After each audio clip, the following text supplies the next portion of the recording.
नमस्कार, सप्ततारा न्यूजमध्ये आपले स्वागत आहे। न्यूज बुलेटिनमध्ये जाणून घेऊया आजच्या ठळक घडामोडी। भाटमवाडीतील कायदा व सुव्यवस्था राखण्यासाठी पोलीस ॲक्शन मोडवर दंगल प्रकरणी तब्बल 21 जणांच्या विरोधात पोलिसांनी स्वतःहून दाखल केला गुन्हा।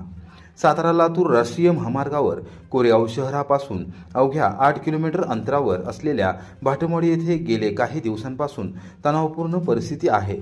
प्रेम विवाह, जुन्या भांडणाचे कारण आणि वाहनांची तोडफोड असे प्रकार घडल्याने 3 वेगवेगळे गुन्हे कोरेगाव पोलीस ठाण्यात दाखल करण्यात आले आहेत। तरी देखील गावातील परिस्थिती नियंत्रणात येत नसल्याचे पाहून पोलिसांनी अखेरीस शनिवारी मध्यरात्री गावात दंगल घडवल्याप्रकरणी तब्बल 21 जणांच्या विरोधात स्वतःहून गुन्हा दाखल केला आहे। पोलिसांनी ॲक्शन मोडवर येत कारवाईस सुरुवात केल्याने आता ग्रामस्थांचे धाबे दणाणले आहेत। भाटमवाडी हे गाव राजकीयदृष्ट्या जागृत असले तरी गेल्या काही दिवसांपासून गावात कायदा व सुव्यवस्थेचा प्रश्न निर्माण झाला आहे। परिस्थिती तणावपूर्ण आहे। प्रेम विवाहाच्या कारणावरून सुरुवातीला वाद झाले आणि त्याचे पर्यावरण मारामारीमध्ये झाले, त्यातून जुनी भांडणे आणि वाहनांची तोडफोड असे प्रकार घडले। एकाच रात्री 3 वेगवेगळे गुन्हे पोलिसांना दाखल करावे लागले होते। भाटमवाडीतील परिस्थितीवर प्रभारी पोलीस अधीक्षक डॉक्टर वैशाली कडूकर ह्या बारकाईने लक्ष ठेवून होत्या।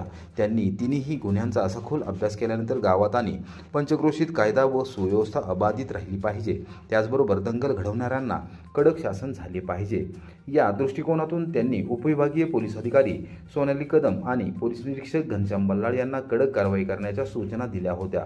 त्यानुसार कोरेगाव पोलीस ठाण्यात शनिवारी रात्री उशिरा भाटमवाडीत दंगल घडवत सार्वजनिक शांतता बिघडवल्याप्रकरणी पोलीस हवालदार विक्रांत लावंड यांनी दिलेल्या फिर्यादीवरून 21 जणांच्या विरोधात गुन्हा दाखल करण्यात आला आहे। प्रतीक यादव, ओंकार जाधव, साहिल यादव, सनी जाधव, आकाश जाधव, शुभम पवार, जय यादव, माधव यादव, यश जाधव, सौरभ सावंत, अनिकेत यादव, अर्जुन यादव, वेदांत जाधव, मचिंद्र जाधव, निखिल जाधव, विकास पवार, प्रकाश पवार, नवनाथ जाधव, सोमनाथ यादव, वेदांत पवार आणि दिशांत पवार अशी गुन्हा दाखल झालेल्या 21 जणांची नावे आहेत। या प्रकरणी हवालदार जाधव यांच्याकडे तपास सोपवण्यात आला आहे। अधिकारी नसल्याने कोरेगाव पोलिसांवर कामाचा अतिरिक्त ताण। कोरेगाव पोलीस ठाणे हे सातारा जिल्ह्यातील संवेदनशील पोलीस ठाणे म्हणून ओळखले जाते। 1 निरीक्षक, 1 सहाय्यक निरीक्षक आणि 3 ते 4 उपनिरीक्षक असे अधिकारी यापूर्वी काम पाहत होते। पोलीस ठाण्याला सातारोड पोलीस दूर क्षेत्राची जबाबदारी असून तेथे 1 अधिकारी नियमितपणे नेमणुकीस होते। सहाय्यक पोलीस निरीक्षकांचा अपघात झाल्यामुळे ते रजेवर असून केवळ 1 महिला उपनिरीक्षक आणि पोलीस निरीक्षक दैनंदिन कामकाज पाहत आहेत। पोलीस अधीक्षकांनी 3 परिवीक्षाधीन उपनिरीक्षकांची कोरेगावात नेमणूक केली असली तरी त्यांना गुन्ह्यांचा तपास देणे आणि कायदा व सुव्यवस्थेची जबाबदारी सोपवणे हे शक्य होत नाही। तरी देखील पोलीस निरीक्षक बल्लाळ यांनी या उपनिरीक्षकांकडे वेगवेगळे गुन्हे तपासाला दिले आहेत। एकूणच पोलीस अधीक्षकांनी कोरेगाव पोलीस ठाण्यात 2 सहाय्यक पोलीस निरीक्षक आणि 4 पोलीस उपनिरीक्षकांची तातडीने नियुक्ती करावी अशी मागणी होत आहे।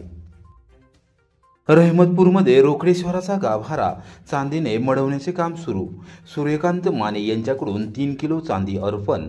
वासुदेव काका माने यांची 1 लाख रुपयांची देणगी। रहमतपूर येथील श्री रोकडेश्वराचा गाभारा चांदीने मडवण्याचे काम सुरू झाले आहे। रोकडेश्वर गल्लीतील युवा उद्योजक सूर्यकांत विनायक माने यांनी श्रींच्या चरणी 3 किलो चांदी अर्पण केली। रविवारी सकाळी 10 वाजता विधिवत पूजन करून श्री सूर्यकांत माने व कुटुंबियांच्या वतीने ही चांदी देवस्थानकडे सुपूर्द करण्यात आली। यावेळी ज्येष्ठ नेते आणि मार्गदर्शक माजी नगराध्यक्ष वासुदेव काका माने यांनी देखील गाभाराच्या चांदी कामासाठी 1 लाख रुपये देणगी जाहीर केली। दोन्ही दात्यांचे श्री रोकडेश्वर देवस्थान ट्रस्ट व श्री रोकडेश्वर कोजागिरी उत्सव मंडळाच्या वतीने आभार मानण्यात आले।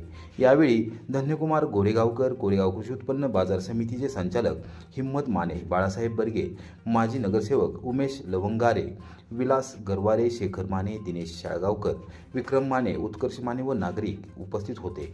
ज्या भाविक भक्तांना श्री रोकडेश्वराचा गाभारा चांदीने सुशोभीकरणासाठी रोख देणगी, चांदी किंवा इतर स्वरूपात देणगी जमा करायची असेल त्यांनी देवस्थान ट्रस्टशी संपर्क साधावा असे आवाहन करण्यात आले आहे।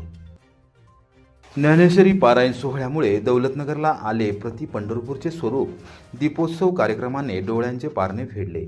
महाराष्ट्राचे पोलादी पुरुष लोकनेते बाळासाहेब देसाई यांच्या 42व्या पुण्यतिथीनिमित्त पाटण तालुक्यातील दौलतनगर येथे प्रतिवर्षी साजरा होणारा 3 दिवसीय श्री ग्रंथराज ज्ञानेश्वरी पारायण सोहळा यंदाच्या वर्षी मोठ्या उत्साहात साजरा करण्यात आला। दौलतनगरला प्रति पंढरपूरचे स्वरूप आले होते। दीपोत्सव कार्यक्रमाने या सोहळ्यास उपस्थित असणाऱ्यांचे डोळ्यांचे पारणे फेडले। दौलतनगर येथील लोकनेते बाळासाहेब देसाई सहकारी साखर कारखाना कार्यालयातून पारायण सोहळ्याबद्दलची माहिती रविवारी सकाळी 10:30 वाजता देण्यात आली। लोकनेते बाळासाहेब देसाई यांच्या पुण्यतिथी दिवशी 3 दिवसीय श्री ग्रंथराज ज्ञानेश्वरी पारायणाच्या निमित्ताने भव्य दिव्य दिंडी सोहळ्याने श्री ज्ञानेश्वरी महाराज संत तुकाराम महाराज व लोकनेते बाळासाहेब देसाई यांच्या प्रतिमांची भव्य मिरवणूक काढण्यात आली। कारखाना कार्यस्थळावरील लोकनेते बाळासाहेब देसाई यांच्या पूर्णाकृती पुतळ्यावर हेलिकॉप्टरने पुष्पवृष्टी करत विनम्र अभिवादन करण्यात आले। भव्य दिव्य दिंडी व रिंगण सोहळ्याने दौलतनगरला सकाळपासून भक्तिमय वातावरण होते। लोकनेते बाळासाहेब देसाई यांचे 42व्या पुण्यतिथीनिमित्त गत 15 वर्षांपासून सुरू असलेल्या श्री ग्रंथराज ज्ञानेश्वरी पारायण सोहळ्याचे यंदाचे 16वे वर्ष होते। या पारायण सोहळ्यामध्ये 783 वाचक सहभागी झाले होते। वारकरी संप्रदायातील विविध मान्यवरांची प्रवचने, कीर्तने तसेच गावोगावच्या भजनांचे, जागराचे कार्यक्रम या निमित्ताने आयोजित करण्यात आले होते। 3 दिवसीय श्री ग्रंथराज ज्ञानेश्वरी ग्रंथाचे वाचन पूर्ण झाल्यानंतर लोकनेते बाळासाहेब देसाई यांच्या पुण्यतिथी दिवशी फुलांनी सजवलेल्या पालखीत श्री ज्ञानेश्वर महाराज, संत तुकाराम महाराज व लोकनेते बाळासाहेब देसाई यांच्या प्रतिमा ठेवून टाळ मृदुंगाच्या तालावर डोक्यावर कलश, तुळशी, वृंदावन घेतलेल्या सुहासिनी महिला ढोल वाद्यांसमवेत श्री विठ्ठलनामाचा तसेच ज्ञानोबा माऊली यांचा गजर करत होत्या। लोकनेते बाळासाहेब देसाई यांच्या जयघोषात माऊलींच्या निघालेल्या भव्य दिंडीला लोकनेते बाळासाहेब देसाई यांच्या शताब्दी स्मारकापासून सुरुवात करण्यात आली। जम्मू काश्मीरमध्ये अडकलेले सातारा व कराडमधील पर्यटक रविवारी सुखरूप घरी परतले।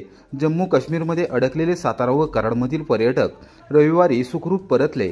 सायंकाळी 5:30 वाजता त्यांनी आमदार डॉक्टर अतुलबाबा भोसले यांची कराड येथील कार्यालयात भेट घेतली व धन्यवाद दिले। आपण तत्परतेने तिकिटांची व्यवस्था करत सहकार्य केल्यामुळेच आम्ही कराड येथे पोहोचू शकलो। काश्मीरमधून बाहेर पडेपर्यंत जीवात जीव नव्हता असे सांगत महेश कुलकर्णी आणि त्यांच्या परिवाराने आभार मानले। पहलगाम येथील दहशतवाद्यांच्या भ्याड हल्ल्यामुळे तेथे अडकलेले महाराष्ट्रातील सर्व पर्यटक मुख्यमंत्री देवेंद्र फडणवीस यांच्या सुयोग्य नियोजनामुळे आपापल्या घरी परतले आहेत। या कठीण समयी कराड दक्षिण विधानसभा मतदारसंघातील कुलकर्णी कुटुंबीय सुखरूप घरी यावेत यासाठी मुख्यमंत्री देवेंद्र फडणवीस तसेच खासदार श्रीमंत छत्रपती उदयनराजे भोसले यांनी मोलाचे सहकार्य केले। या भ्याड हल्ल्याचा पंतप्रधान नरेंद्र मोदी यांच्या नेतृत्वाखालील सरकार हिशोब चुकता करेल असा विश्वास आमदार डॉक्टर अतुलबाबा भोसले यांनी व्यक्त केला।